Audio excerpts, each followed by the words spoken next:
오늘 가정 예배에 대해서 말씀을 드리고자 합니다. 올해 하나님의 가정에 대한 말씀을 실천하게 될 때 매일 가족을 위해서 기도하고 매주 1회 이상은 가정에서 예배 드린다고 했잖아요.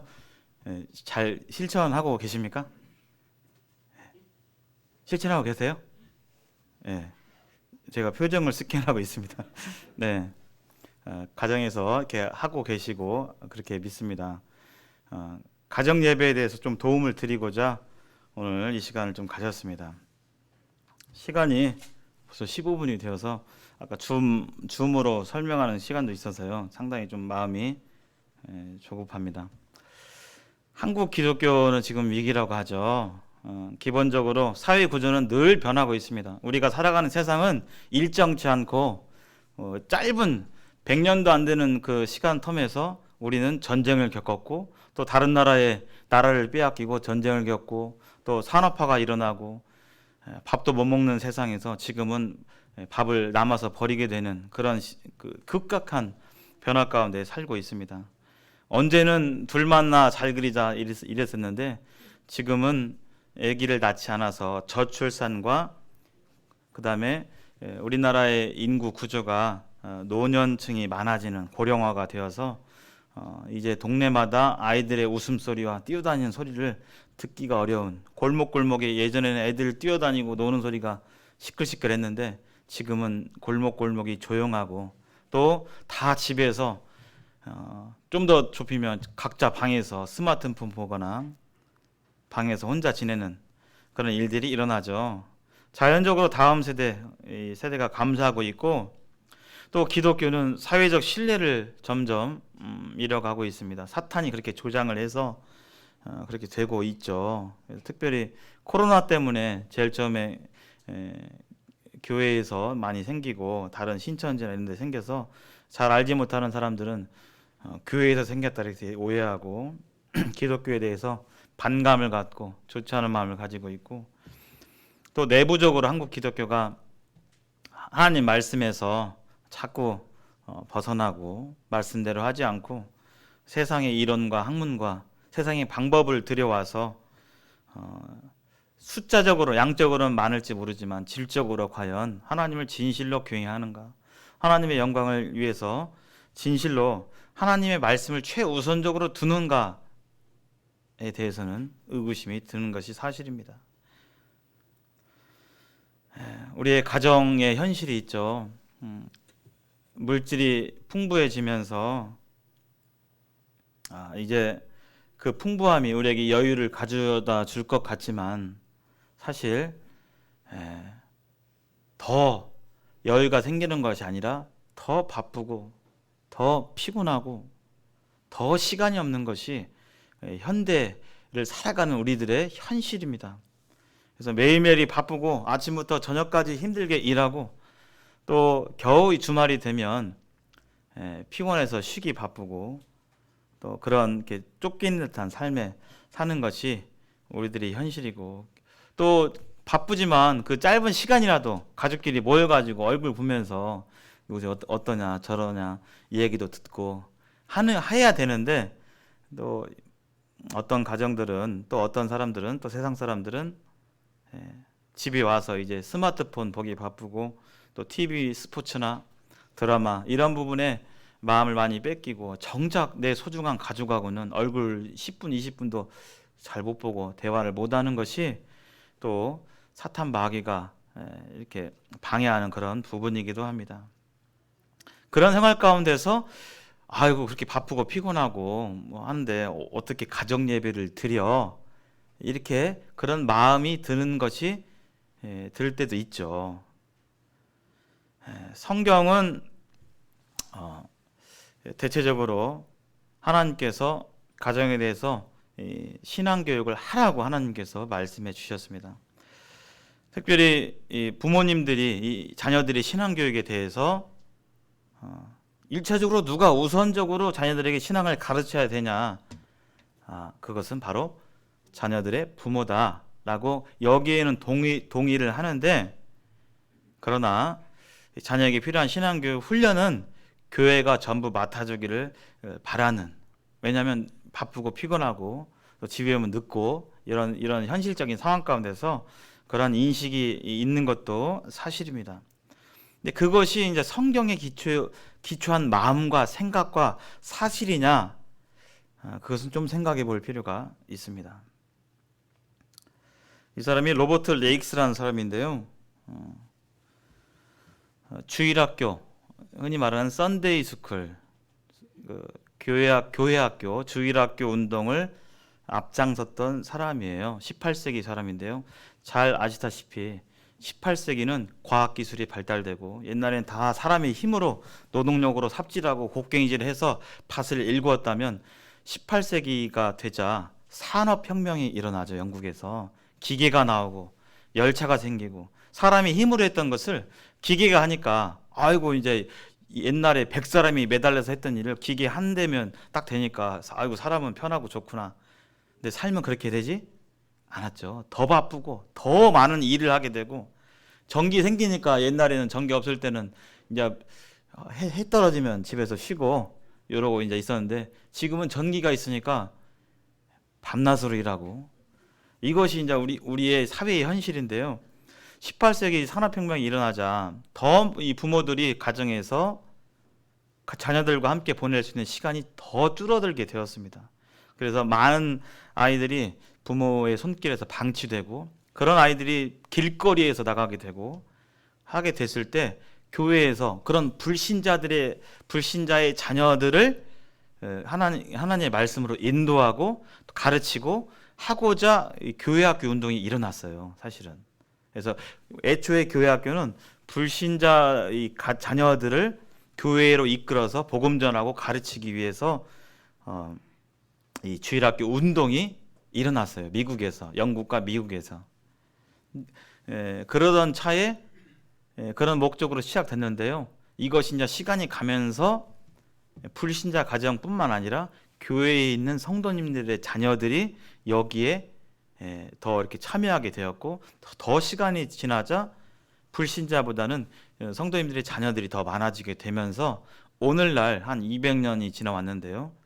오늘날 이렇게 교회학교 자녀들의 신앙과 교회학교의 그런 모습들이 어느 정도 이렇게 정착이 되었습니다. 특별히 이런 운동 가운데 있었던 미국의 선교사들이 있었죠. 그래서 이 당시 18세기는 그 전까지 믿음의 선진들이 또 성경 안에서 가정에서 부모들이 가정 예배를 통해서 자녀들을 가르치고 훈계하고 주의 교훈과 훈계로 양육했었는데 이런 것들이 사회 현상과 맞물리면서 이 교회에서 부모들은 바쁘니까 일하기 바쁘니까 교회에서 자녀들을 가르치는 거지라는 그런 생각이 주류가 되었습니다. 그리고 가정 예배를 경험하지도 못했고 잘 배우지 못한 그런 선교사들이 알지 못했던 선교사들이 한국에 와서 복음을 전하고 교회를 세우면서 자연스럽게 한국 교회도 자녀들의 신앙 교육은 부모가 하기보다는 교회에서 하는 거지. 물론 부모에게 책임이 있지만 현실적으로 교회에서 하는 게 할 수밖에 없다라는 생각이 영향을 받게 되었죠. 그래서 이제 의도치 않게 이러한 사회 현상과 더불어서 가정의 신앙교육도 그렇고요. 뭐 불과 20-30년 전만 하더라도 집에서 부모님들의 신앙교육 말고 부모님들의 교육이 참 많았습니다. 그렇죠? 늘 어머니가 또는 아버지가 학교 가면 이렇게 해라 저렇게 해라, 밖에 나가면 친구들이랑 이렇게 해라 저렇게 해라, 어른들 만나면 이렇게 해라 저렇게 해라, 약속은 지키는 것이다. 늘 수십 번, 수백 번, 수천 번 그렇게 삶의 중요한 도리에 대해서 이렇게 배웠는데 그런 것도 약해지고 신앙교육도 약해지고 이게 이제 세상의 흐름 속에서 이렇게 된 것이죠. 가정예배가 왜 필요하냐? 가장 중요한 것은요, 하나님께서 우리 부모님들에게 자녀의 교육을 맡기시다는 거예요. 1차적으로 부모님들께 자녀 교육을 맡기셨습니다. 그래서 하나님께서 부모에게 하나님을 대신해서 자녀들을 양육하고 훈련한 의무를 주신과 동시에 자녀를 키우면서 그 기쁨 또한 맛보게 해주셨어요. 하나님께서 신이 명하신 부분입니다. 그래서 부모는 가정의 경영자가 되겠죠. 특별히 이 일의 책임을 먼저 맡으신 분은 창조 섭리에 따라서 가정의 형제님들이 되시겠습니다. 남편들에게 이 일을 맡기셨습니다. 성경에서 분명하게 이것을 맡기셨죠. 그래서 남편들은 결혼하게 될 때 가정을 경영하는 자입니다. 경제적인 필요를 주는 것뿐만 아니라 크게 봤을 때 남편은 가정의 영적, 정서적, 육체적, 물질적 필요를 채우고 경영하는 사람이죠. 그래서 이것이 하나님께서 우리를 결혼을 이루게 하시고 또 가정을 통한 하나님의 뜻입니다. 그런데 이 영적인 삶은 규칙적으로 일관성 있게 끌어나가는 것이 매우 중요한데 그렇지 않으면 달성이 잘 안 돼요. 그래서 이런 규칙적인 일관성이 영적 성장을 가져오죠. 그냥 어쩌다 생각나면 한 번씩 하고 이게 아니라 규칙적으로 우리가 뭔가를 하게 될 때 우리의 성장에 신앙이 성장이 이루어집니다. 그래서 우리가 교회에서 양육부를 하는 이유가 양육부는 이런 규칙적인 일주일에 한 번 2시간 정도 하나님 말씀과 교제 가운데서 꾸준하게 하게 될 때 그래서 양육부 3단계가 다 하려면 1년 한 6, 7개월, 8개월 이렇게 걸리는데요. 이렇게 하게 되면서 영적인 성장을 꾀하는 것이죠. 가정에서도 자녀들을 가르칠 때 그냥 어쩌다 생각나면 바쁘면 말고 어쩌다 생각나면 하면 되는 것이 아니라 시간을 정해놓고 일관적으로 꾸준히 하게 될 때 자녀들에게 영적인 성장이 일어납니다. 이것은 부모의 그 잔소리하고는 또 달라요. 주님의 말씀과 훈계로 가르쳐라고 했기 때문에. 또한 성경은 좀 이따 살펴볼 텐데요. 성경은 지속적으로 교회가 아닌 부모님들에게 다음 세대의 책임을 묻고 있습니다. 교회가 어떻게 했느냐, 교회 학교가 이렇게 해라 라기보다는 우선적으로 물론 그 부분도 있습니다. 협력할 부분이죠. 그러나 좀 더 명시적으로 좀 더 분명하게 하나님께서 말씀하신 것은 이 자녀들의 다음 세대의 교육은 부모님들이 해 나가야 한다고 가르치고 있습니다. 자녀의 신앙교육은 부모 자신이 책임져야 되겠죠. 그래서 신명기 6장에서 작년에 봤죠. 마음을 다하고 뜻을 다하고 성품을 다해서 주님을 사랑하라고. 그래서 길 가든지 집에 있든지 일어나든지 눕든지 계속 하나님의 말씀을 가르쳐야 한다고 구체적으로 하나님께서 말씀해 주셨고요. 잠언 22장에 마땅히 행할 길을 아이에게 가르치라. 그리하면 늙어서도 그 길을 떠나지 않는다라고 하나님께서 말씀해 주셨고, 에베소 6장에서도 남편들이 자녀들에게 주의 교훈과 훈계로 가르칠 것을 이렇게 구체적으로 꼭 집어서 하나님께서 말씀해 주셨습니다. 그렇기 때문에 가정에서 일정한 시간 규칙적으로 자녀들의 신앙을 가르쳐야 할 그렇게 순종해야 될 하나님의 명령이 있는 것입니다. 그 가르침은 이 말로만 가르치는 것이 아니라 신앙은 말이 아니죠. 말 잘한다고 해서 말을 청산유리처럼 잘한다고 해서 신앙이 전수되는 것은 아닙니다. 본을 보여야겠죠. 가정에 누가 아플 때 가정에 정말 가장이 기도를 하는지 기도하자고 이끄는지 아니면 전혀 그런 것이 없는지 예배 준비부터 섬김, 봉사, 전도 이런 것도 봉사하자, 전도하자, 예배하자가 아니라 실제로 부모는 하나님을 정말 경외함 가운데서 예배하는 자가 되어야 되고 그런 본을 보여야 되고 섬김에 있어서도 잘 섬겨야지가 아니라 실제로 우리가 몸으로 교회에서 섬김을 해야 되고 또 전도도 마찬가지죠. 그래서 이러한 것들을 하기 위해서 매일 또는 규칙적으로 가정에서 이러한 예배를 통해서 자녀들을 가르쳐야 함을 볼 수가 있습니다. 성경 속에 이 가정 예배의 장면들이 있어요. 시간이 많이 허락지 않아서 조금 이렇게 빨리 넘어가야겠습니다.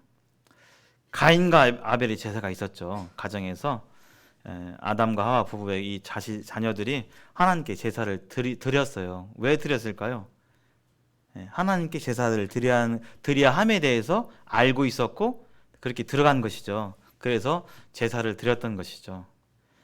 가인은 하나님의 말씀대로 드리지 않았고 아벨은 하나님의 뜻에 맞게 드렸기 때문에 이렇게 차이가 났던 것이죠. 노아도 마찬가지죠. 홍수가 끝난 뒤에 그들은 방주에 내려서 또 제단을 쌓았습니다. 그때 당시는 제단을 쌓아서 드렸죠. 제물을 통해서 하나님 생명을 살려주신 하나님께 감사하고 하나님께 경배하고 머리 숙이고 했던 것이 바로 예배였습니다. 아브라함도 집에서 가르쳤습니다. 이런 사람들은 특별한 선지자라서 족장이라서 하나님이 특별하게 세우셨기 때문에가 아니라 이런 사람들의 성정도 우리와 똑같습니다. 아브라함이 이삭을 번제를 바쳤죠. 그 전에 하나님께서 아브라함을 부르시게 될 때 이런 얘기를 하셨어요. 내가 아브라함으로 그 자식과 권속에게 명하여 여호와의 도를 지켜 의와 공도를 행하게 하려고 그를 택했다. 너만 신앙을 세우려 한 게 아니라 네 자식과 권속에게 하나님의 도를 지켜서 행하게 하려고 너를 불렀다. 그 소명의 뜻이 여기에 있죠. 그래서 이 소명에 따라서 아브라함은 나를 하나님을 섬기게 하려고 또 내 자식과 후대에도 하나님을 알게 하려고 나를 부르셨구나. 요거 인식했고요. 또 그대로 순종했던 모습을 볼 수가 있습니다. 누구를 통해서요? 이삭을 통해서 보면 알 수 있죠. 그 이삭을 번제를 드리게 될 때 아침 일찍 갔는데 아빠 어디 가요? 가야 된다. 근데 이삭이 묻잖아요. 이제 사환들은 놔두고 이제 그 모리아 산으로 가는데 불과 나무는 있는데 번제할 어린 양은 어디 있습니까? 묻잖아요. 왜 물었을까요? 이삭은 알았어요. 평상시에 이 제사를 꾸준히 드려왔기 때문에 저 제사 때는 뭐가 필요하고 제일 처음에는 불을 피우고 제물은 어떻게 죽이고 이삭은 봤을 것입니다. 이것은 그러면 아브라함이 이것을 평상시에 꾸준히 이삭에게 가르쳤고 그것을 행했죠. 그래서 이상하다. 보통 제사는 제물이 필요한데 제물 어디 있지? 자연스럽게 생각할 수밖에 없었던 것입니다. 여호수아의 가정 우리가 작년에 봤죠. 오늘날 섬길 자를 택하라. 나와 내 집은 오직 여호와를 섬기겠노라 그랬잖아요. 여호수아가 이렇게 결단을 내렸는데 나와 내 집은 오직 여호와를 섬기겠다는 이 고백을 어떻게 실천했을까요? 집에서. 그 자세한 내용은 성경에 기록되어 있지는 않지만 이렇게 고백을 했는데 여호수아는 어떻게 했을까요? 나와 내 집은 여호와를 섬기겠다 했는데 매일매일의 삶 속에서 자녀들에게 하나님을 가르치고 또 예배하는 것을 가르치고 그런 시간을 가졌던 것을 어렵지 않게 우리는 예측할 수가 있습니다. 욥은 어땠을까요? 욥이 이런 얘기를 합니다. 1장 4절에 그들이 차례대로 잔치를 끝내면 욥이 그들을 불러다가 성결하게 하되 아침에 일어나서 그들의 명수대로 욥에게 자식들이 많았잖아요. 한 명 한 명씩 제사를 드렸어요. 번제를 드렸어요. 이건 구약의 하나님을 예배하는 그 형식이죠. 그리고 이것이 그때만 그런 것이 아니라 마지막에 욥의 행위가 항상 이러하였더라. 그의 삶 속에서 계속 삶 속에서 하나님을 예배했던 모습을 보게 되고요. 다윗의 음악을 했던 3명 중에 한 명이었죠. 아삽은 시편 78편에서 이렇게 이야기합니다. 우리가 이를 그들의 자손에게 숨기지 아니하고 후대에 전하겠다. 자손에게 이를 알게 하고 그들의 자손에게 일러서. 이런 표현을 봤을 때 계속적으로 이 하나님의 말씀에 가정에서 자녀들에게 부모들이 가르치는 이 부분에 대해서 구약의 성도들도 순종하고 있었음을 우리는 어렵지 않게 볼 수가 있습니다. 신약 성도들은 어땠을까요? 바울은 에베소서에서 이렇게 가르치죠. 아버지가 남편들이 자녀들을 주의 교훈과 훈계로 양육하라고 말씀하고 있죠. 집에서 주의 교훈과 훈계를 양육해라. 말씀으로 잘 돌아볼 것을 남편들에게 권하고 있습니다. 그래서 디모데전서 3장 이하에 장로의 자격이 나오는데 3장 5절에 자신의 집을 잘 돌아보지 않고서 어찌 하나님의 교회를 잘 돌아볼 수 있겠는가라는 표현을 하죠. 그래서 자신의 집을 영적으로, 정서적으로 또 여러 가지 필요한 것들을 잘 다스리고 경영하지 않고서 어찌 더 큰 하나님의 가정인 교회를 돌아볼 수 있겠는가, 이렇게 얘기를 합니다. 바울과 초대교회 성도님들이 그랬죠. 이런 말씀을 순종하는 가장 좋은 방법은 가정 예배를 정기적으로 드리는 것입니다. 우리가 알다시피 초대교회 성도님들은 하루 3번 기도했어요. 그래서 오전 9시, 낮 12시, 오후 3시에 기도를 했습니다. 그래서 사도행전에 보면 성전에 베드로가 기도하러 갔다가 성전 미문에 앉은 안진뱅이를 만나잖아요. 기도하러 가게 될 때 정기적으로, 규칙적으로 그 삶 속에서 하나님을 예배하고 하나님께 기도했던 그 장면들을 볼 수가 있습니다. 신명기에서 이렇게 우리가 작년에 살펴봤죠. 이 말씀 우리 누가 좀 읽어주실까요? 우리 민혁이가 한번 읽어볼까? 앞에 있으니까.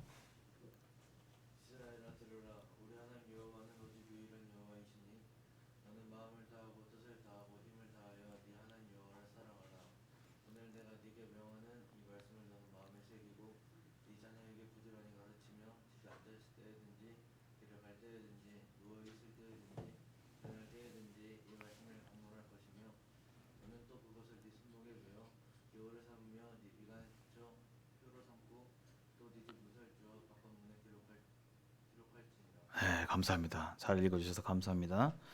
이 말씀은 들으라 이스라엘, 쉐마죠. 하나님께서 이스라엘의 가정 교육 헌장입니다. 교육 헌장.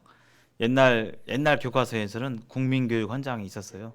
혹시 외우셔요? 혹시 박정희 대통령이 실제 썼다는 우리는 민족 중흥의 역사적 사명을 띠고 이 땅에 태어났다 하면서 있잖아요. 책 교과서마다 다 있었습니다. 유대인들의 교육 헌장인데요, 이것이요. 특별히 여기 하나님만을 사랑할 것을 말하고 있고 이 말씀을 너는 마음에 새기라고 말씀하고 있습니다. 아까 이시기님 그 말씀 전에 기도할 때 말씀을 새기도록 기도 이렇게 하셨는데요. 말씀을 새기고 이것은 NIV에서 영어 성경에 to be upon your heart 해가지고 마음 위에 두다. 하나님의 말씀을 내 마음 위에 두다. 이게 영어식 표현이고요. 요것을 중국어로 번역하고 한글로 번역하게 될 때 내 마음 위에 하나님을 말씀을 놓는다, 말씀을 내 마음 위에 놓는다, 이 표현을 중국어 성경에서는 말씀에 새긴다, 마음에 새긴다라고 표현을 했습니다. 하나님의 말씀을 마음에 새긴다. 하나님의 말씀을 마음에 새기는 그 표현이 뭘까요? 어떻게 하면 마음이 새길까요? 계속 생각하고 그렇죠. 근데 그 더 좋은 방법은 말씀을 암송하는 거죠. 내 마음을 암송해 버리면 내 마음에 늘 있잖아요. 그래서 이 당시는 우리가 이렇게 성경을 늘 이렇게 갖고 다니지만 이 당시만 하더라도 성경은 두루마리 성경이고 휴대할 수 있는 그런 성격이 아니었습니다. 그래서 그 당시 구약에 있는 성도들은 성경을 볼 때 뭐 갖고 다니면서 이렇게 보는 게 아니라 휴대가 어렵기 때문에 말씀을 들으면 많이 외웠어요. 그래서 너희 마음에 새긴다는 것은 말씀을 마음 가운데 외우는 걸 뜻해요. 많이 외우면서 자꾸 묵상하고. 여기 부지런히 가르치라고 돼 있는데요. 말씀을 손목에 매라고 되어 있습니다. 손목에 말씀을 써진 걸 이렇게 매고 있으면 자기 자신이 그 손목에 있는 말씀을 볼 수가 있는 것이죠. 본인이 직접 읽고 또 미간에 붙이래요. 표로 삼는다는 것은 얼굴에 붙여버리면 자기는 못 보죠. 거울을 통해서 보지 않는 이상.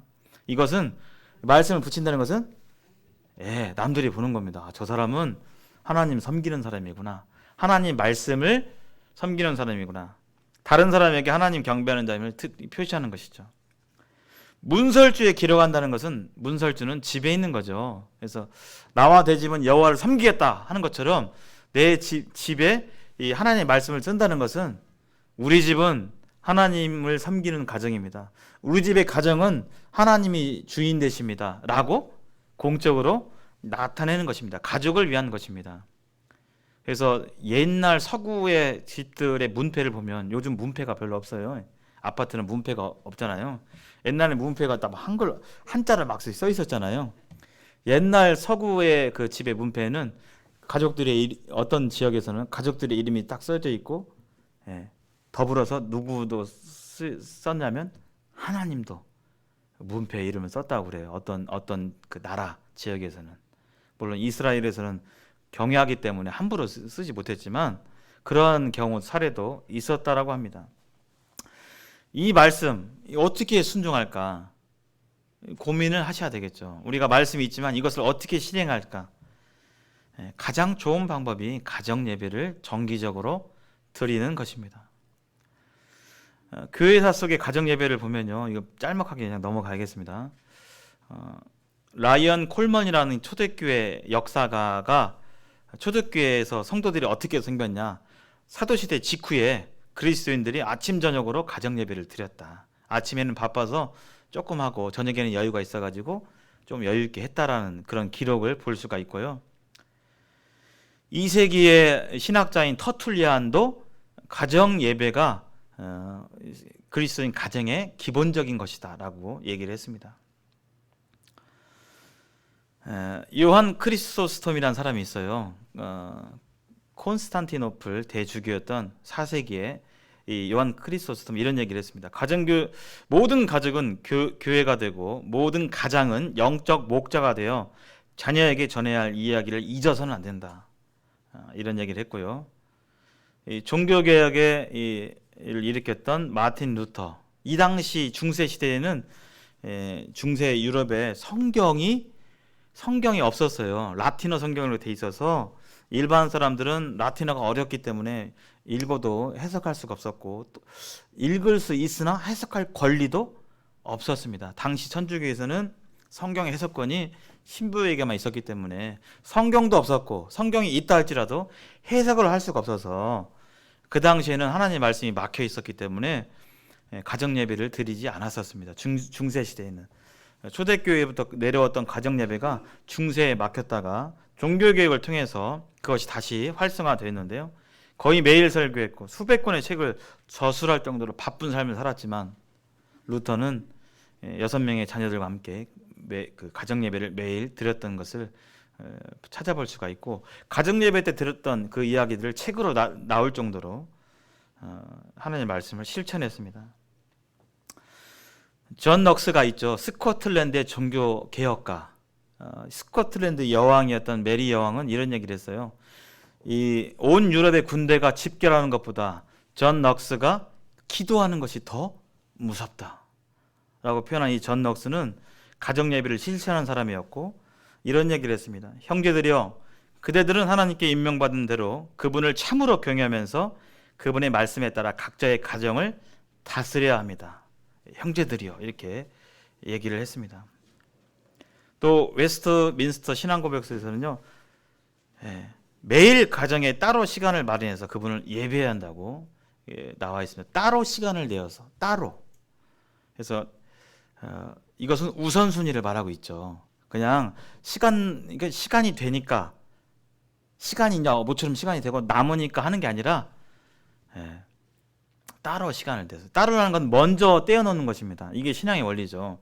헌금도 이게 돈 벌고 생활해보고 남으면 아이고 이만큼 남았네 드리는 것이 아니라 먼저 하나님을 생각하고 따로 떼어서 드리고 나머지로 생활하는 게 원리잖아요. 옛날 우리 그 조기 같은 거 먹을 때 아버지 안 들어오시면 조기 5마리 구우면 5마리 다 먹어요? 아니면 가정 남편 거 좀 한두 마리 따로 떼어놔요? 네, 따로 다 한 층에 딱 떼어놔가지고 상포로 덮어놓잖아요. 따로 떼어놓는 거. 하나님께서도 그렇게 하기를 원하시는 것입니다. 우선적으로 따로 떼어놓을 것을. 리처드 백스라는 이 가정에 대해서 책을 쓰신 분도 계세요. 이분은 청교도였습니다. 청교도들은 다 모두 가정 예배를 매우 중시했어요. 리처드 백스라는 사람은 남편의 책임은 하루 2번씩 가정 예배를 인도하고 경건한 삶의 본을 보여야 한다. 남편은 기꺼이 시간을 들여 자신을 가르쳐야 할 신앙을 먼저 배워야 한다고 말씀했습니다. 메투엘이란 주석가가 있어요. 이 사람도 가정 예배를 했고요. 진정한 개혁은 교회에서 이루어지는 게 아니라 가정 예배에서부터 시작되어야 한다고 말했습니다. 조나단 에드워드라는 프리스턴 신학대학원 총장은요, 자녀들의 영혼을 돌보는 일이 그의 가장 중대한 관심사였다라고 표현을 했습니다. 먹을 거 유기농이냐 친환경이냐 이거 신경 쓰는 것도 중요한데 그보다 더 중요한 것은 자녀들의 영혼을 돌보는 일이 가장 우선이 되어야 함을 이분이 역설했고요. 그 후임자였던 세뮤얼 데이비스도 비슷한 얘기를 했습니다. 유명한 설교가죠. 찰스 스펀저도 이런 얘기를 했습니다. 경건한 자녀를 기르고 싶습니까? 우리가 흙으로 돌아간 뒤에도 후손들이 하나님을 섬겼으면 좋겠습니까? 그렇다면 그들도 하나님을 경외하도록 가정 예배로 함께 모여 힘써 훈련시키십시오. 스펄전이 이런 얘기를 했어요. 남태평양 식인종을 섬겼던 선교사 존 페인튼의 이분도 역시 여러 어려움이 있었지만 선교사 삶이 얼마나 바빠요. 그럼에도 불구하고 가정 예배를 놓지 않았습니다. 근대에 들어와서 마틴 로이드 존스 목사님이 계시죠. 이분이 돌아가셨을 때 이분의 미망인이 가장 많이 생각했던 것은 생전에 남편과 나눴던 가정 예배였다고 합니다. 존 파이퍼도 역시 마찬가지고요. 시간이 너무 지나가서 빨리 지나가는데도 이걸 나눠서 하면 그렇고 한 번 해야지 많고 좀 그렇습니다. 가정 예배를 이렇게 실천하는데 어렵지 않습니다. 제가 오늘 지금부터 어떻게 하는지 좀 설명을 드리겠습니다. 가정 요소에 3요소가 있어요. 3가지만 기억하시면 됩니다.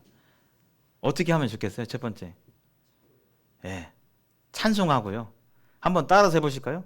찬송하고, 그 다음에 두 번째, 성경 읽고, 그 다음에 기도한다. 찬송 읽고 성경 읽고 기도한다. 우리가 집회에서 하는 것입니다. 이것을 가정에서 하시면 돼요. 찬송하고 성경 읽고 기도하고. 어떻게 구체적으로 하는지 잠깐 보겠습니다.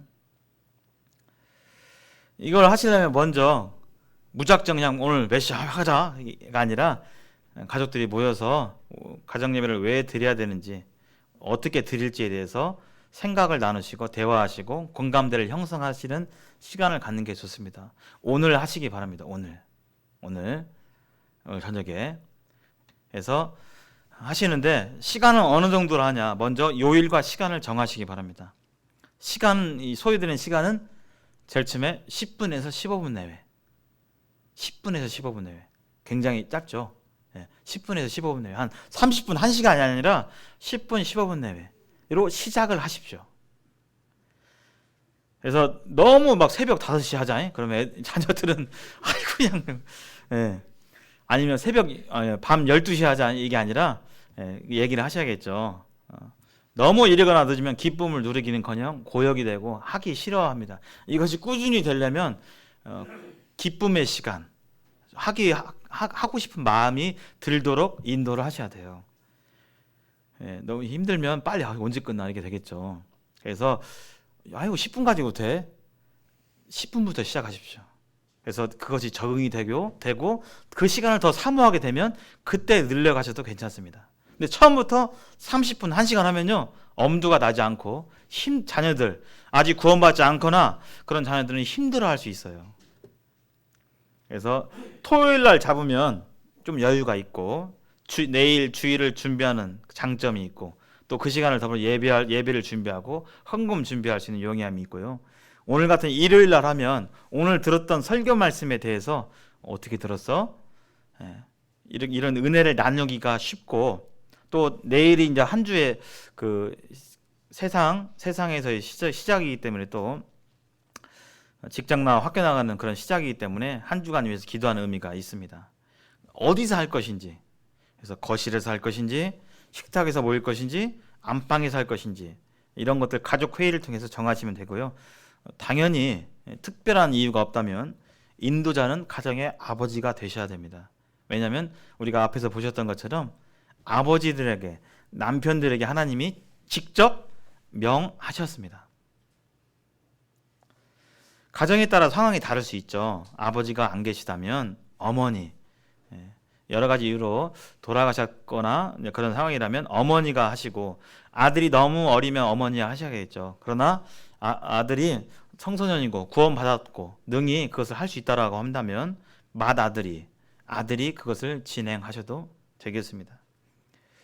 또 남편이 뭐 5박 6일로 10일간 제주도로 출장 갔다 어떻게 할 수 없잖아요. 그런 경우는 남편이 아내에게 위임할 수 있죠. 그런 경우 위임 받아서 어머니가 인도할 수 있는 것입니다. 두 번째, 찬송하고 있죠. 준비하고 찬송하고, 제일 처음에 찬송은 어떻게 하느냐, 자녀가 아는 찬양을 고르시면 더 좋을 것 같아요. 가족들이 좋아하는 찬양이 있는데요.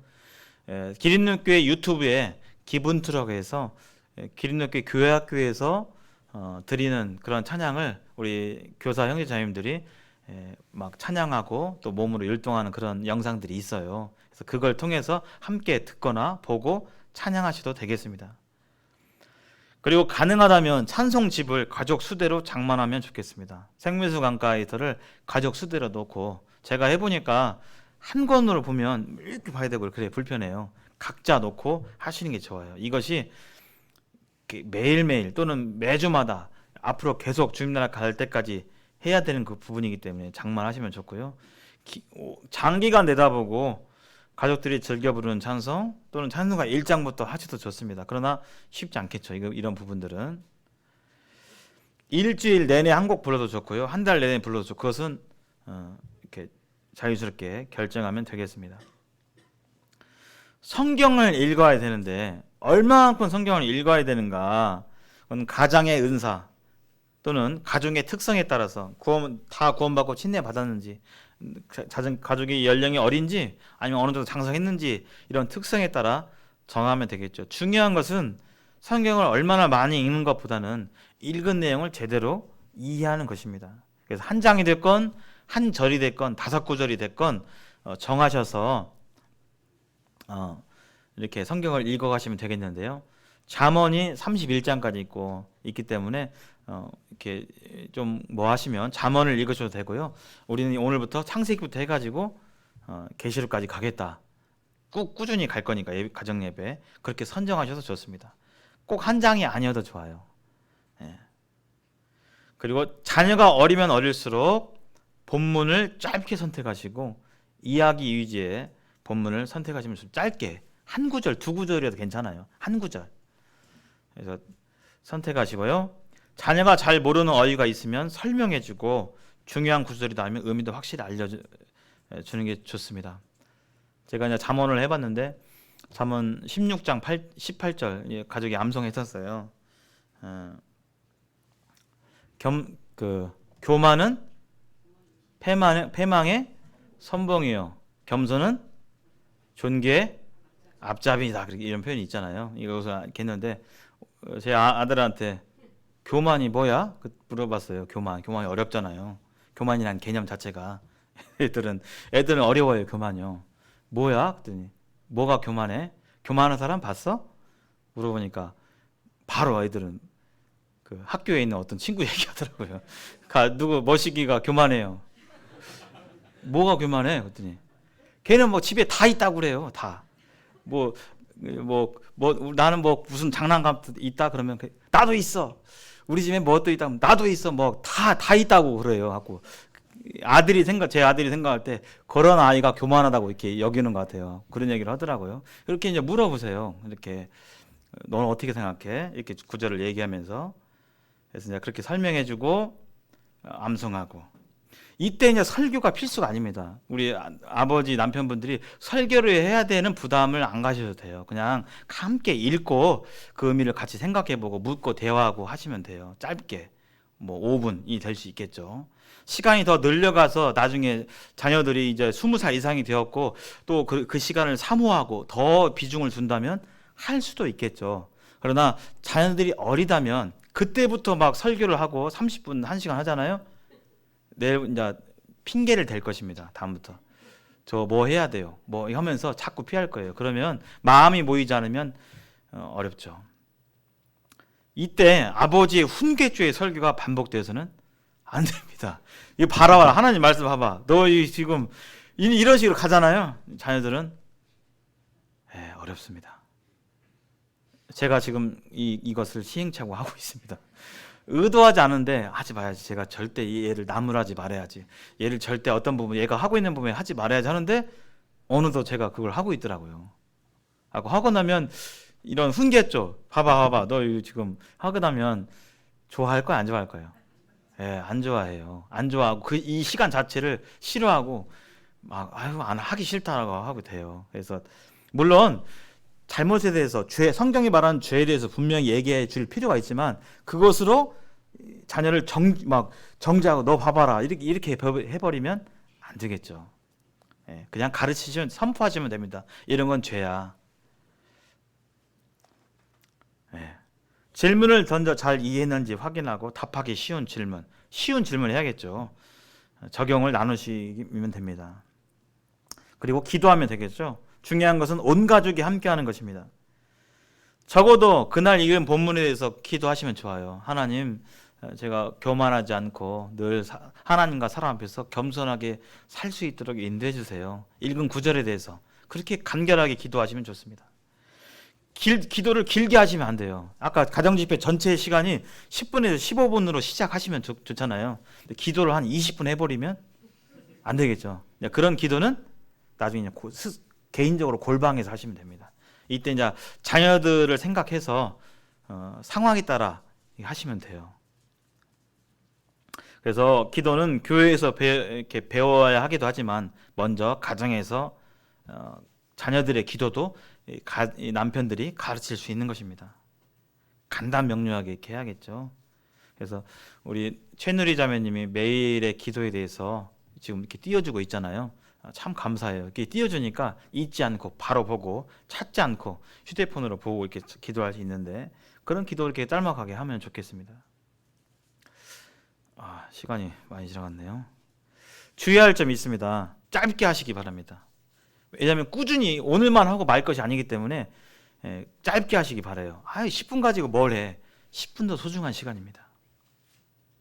시작하세요. 10분으로. 아버지가 불신자일 때는 아내가 믿지 않는 남편일 때는 가정의 화목 이런 시간을 통해서 가족끼리 얘기도 하고 좋다 하면서 권해볼 수는 있어요. 근데 난 싫다. 그러면 그 아내분 혼자 자녀들을 데리고 인도할 수도 있습니다. 그때 아버지에게 믿지 않는 아버지에 대해서 반감이 들지 않도록 너 아버지는 안 믿어서 이런 거 안 해. 뭐 이러면서 그런 인상이 들지 않도록 주의를 하셔야 되겠죠. 아버지가 없는 가정은 어머니가 몫이 되고 이런 부분에 어려우면 교회 인도자들의 도움을 요청하시면 됩니다. 디모데에게 그 엄마 유니게와 할머니 로이스가 있었죠. 그래서 이런 그 가정의 가르침이 있었기 때문에 디모데가 이렇게 했었고요. 자녀가 아주 어릴 때 말도 못 알아듣고 말할 수도 없는데 이거 뭐 의미가 있나? 의미가 있습니다. 생후 15개월을 할지라도 아이는 반드시 배웁니다. 뭐 하는지는 모르는데 엄마 아빠가 이거 9시 저희 집은 9시에 해요. 9시만 되면 엄마 아빠가 뭔지 모르는데 같이 어느 한 장소에 모여가지고 막 노래를 부르고 애들은 그 찬송인지도 모르잖아요. 노래 부르고 막 소리내서 뭘 읽고 그 다음에 막 눈 감고 막 기도를 하는데 뭔지는 모르겠지만 엄마 아빠에게 이게 굉장히 중요한 거구나. 이거 중요한 거구나. 이게 들어가는 거예요. 그래서 이제 말 알아듣고 뭔가를 알게 될 때 자연스럽게 여기에 대해서 중요성을 배우는 것이죠. 자녀의 나이 차이 클 때 뭐 교대로 할 수도 있고 번갈아 할 수도 있겠습니다. 난 자녀가 없는데 아직 자녀가 없는 젊은 부부 또 이제 다 출가해서 부부만 남은 부부는 안 해도 되냐? 그렇지 않습니다. 둘만 남은 부부도 하십시오. 젊은 부부에 있어서 특별히 결혼을 전제로 교제한다면 그때부터 그 교제할 때부터 이런 시간을 가지십시오. 그것이 바로 결혼 생활의 견고한 기초가 될 거예요. 두 분이 결혼 전부터 교제하게 될 때 만나서 이렇게 하나님께 예배 드리는 그런 부분, 또 아기를 낳기 전까지 부부가 함께 드리는 이 예배를 통해서 자녀가 태어나면 자연스럽게 이어질 것입니다. 한 5분만 더 써야 할 것 같습니다. 중간에 이게 막히면 안 될 것 같아요. 무슨 유익이 있느냐? 가족 전체 신앙이 성장되겠죠. 이 시간을 통해서. 그리고 부모님의 신앙이 자라게 됩니다. 우리는 기성 성도로서 하나님의 입장에서 보면 모든 성도님들이 신앙 안에서 자라기를 바라시는 것입니다. 청년들만이 아니라, 우리 학생들만이 아니라 저희 기혼들도, 노년에 계신 분들도 하나님 안에서 영적으로 성장하고 자라길 바라는 것이 하나님의 마음인데, 이런 가정 예배를 인도하고 나누면서 우리 부모님들의 신앙도 준비되어지고 자라는 것이죠. 그리고 신앙의 대를 이룰 수 있고, 이 말씀을 읽는 것이 두뇌에 굉장히 좋아요. 문장을 읽고 해독하고, 또 기도라는 것도 마음속으로 문장을 만들어야 되잖아요. 읽는 게 아니라. 이것이 굉장한 지성의 발달로 이루어져요. 신앙교육이. 그래서 유대인들이 노벨상 30%를 이렇게 휩쓰는 이유가 말씀을 읽고 기도하고 암송해야 하는 그 교육에 있잖아요. 하루부터라고 해가지고 말씀을 토론하고 하는 부분들이 있는데 다 관련이 있고요. 이렇게 주님을 의뢰하는 가운데서 가정 예배를 드리게 될 때 가족 간에 있는 불화와 의심과 원망과 질투가 다 사라지고 가정의 평화와 행복이 있을 수 있는 것입니다. 그리고 이단에 대한 경계가 될 수 있고요. 가정이, 기독교회 우리 성도님들의 각 가정이 가정 예배 가운데서 주님이 드러나고 주님의 영광이 드러나고 가정들이 세워지고 하게 될 때 결론적으로 교회는 더 건강하고 튼튼해질 수 있는 견고한 기초가 되겠습니다. 더불어서 가정의 간증이 살겠죠. 장애물들이 있는데요. 이런 얘기가 마음껏 많이 나오시겠죠. 많이 피곤하고 바쁘고 그냥 나는 늦게 들어오고. 그러나 더 소중한 것을 위해서 덜 소중한 것을 포기하고 하나님께 시간을 드린 삶은 그 신앙이 달라질 수밖에 없습니다. 정말 시간이 없지는 않아요. 아무리 봐도 스마트폰 할 시간, 또 유튜브 볼 시간, 그런 시간은 또 있어요. 그래서 우리의 마음의 문제예요. 우리 지금 가정이 예배 책임을 남편에게 두셨는데 우리 남자들에게 부담이 있죠. 한 번도 안 해봤는데 여지껏 안 했는데 인제 와서 뭘 한다고 스스로 좀 어색하기도 하고 그럴 수 있습니다. 그러나 하나님께서 그 시작을 기뻐하실 것입니다. 가정 예배에 대한 안 좋은 추억이 있을 수도 있어요. 혹시 어렸을 때 가정 예배 혹시 하신 분 계세요? 혹시 성장하면서 네, 네, 좋은 기억이셨어요, 자매님? 네, 네. 어떤 경우에 아까 막 아버지가 막 주구장창 설교하고 훈계하고 너 그래서 쓰겄냐 막 이런 식으로 하면 그 아이는 했지만 안 좋은 기억일 수 있어요. 그래서 나는 안 하고 싶어 할 수 있는데 중요한 것은 시행착오를 겪을 수 있습니다. 미디어에 잠식당해서 못할 수 있죠. 시간이 없는 게 아니라 이거 아까 본이라고. 근데 주님은 미디어를 바라보라고, 휴대폰 바라보라고 하지 않고 믿음의 주에 온전케 하신 예수를 바라보라고 그랬잖아요. 그래서 예수님을 바라보는 그 삶의 훈련은 가정 예배를 통해서 할 수가 있습니다. 유교 문화가 있죠. 그냥 아까 말한 애들은 가만히 잠자고 들어야 돼요. 훈계하는 것을 아버지 얘기하고 이런 문화가 조금 장애물이 될 수가 있죠. 잔소리 듣는 시간이 여겨지면 가정 예배를 사모하는 마음이 없게 됩니다. 또 가족 간에 불화가 있게 될 때 곧바로 시행하기 어렵죠. 아이고 가정 이렇게 불화 가운데 있는데 뭘 가정 예배를 드려. 하나님은 먼저 가정의 그 불화를 풀 것을 말씀하고 계세요. 그래서 하나님 앞에서 이 가정 예배를 동기로 이런 갈등들을 풀고 하나님 앞에서 마음을 모아서 가정 예배하는 것이 굉장히 중요합니다. 네.